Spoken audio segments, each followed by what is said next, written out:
মাছ একটা নিলাম, এবারে স্টপ করে দিই, আবার ঘুরতে হবে। এটা দেখাই নিলে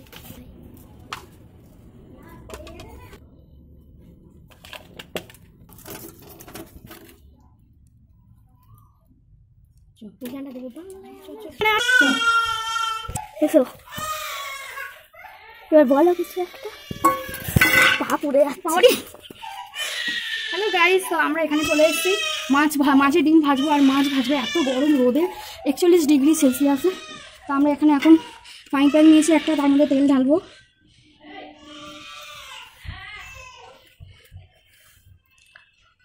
মাছের ডিমটা একটু পাশে আনো। তো দেখো এখানে মাছ আছে, মাছের ডিম আছে, একটু তেলটা গরম হোক। তো প্রচণ্ড গরম, তাই আমরা এখানে দাঁড়িয়ে আছি। তো দিয়েছি দেখো,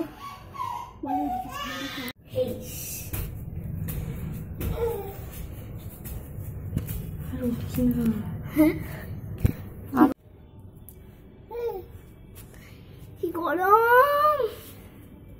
নিচে যা নিচে যা নিচে যা।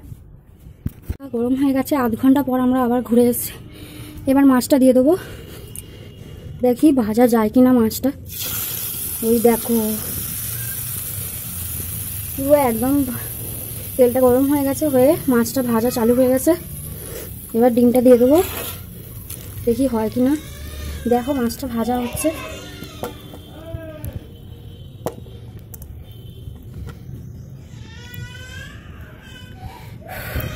ওয়েট করতে হবে, এখন একটু ওয়েট করি।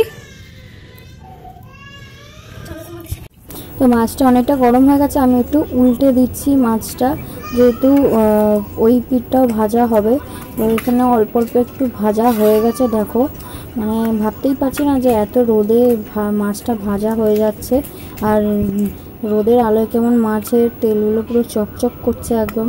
এই যে মাছের ডিমটা ভাজা হয়ে গেছে প্রায়, দেখো হয়েছে। কি দেখতে বলো, শেষমেশ হলো।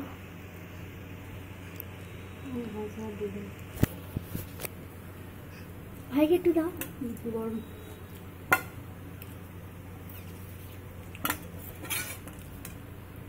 মাছ ভাজা ডিম ভাজা খেয়ে আর এখানে শুয়ে আছে দুজন মিলে।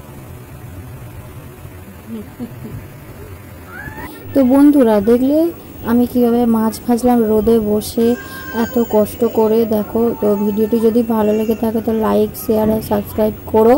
তো এখন টাটা।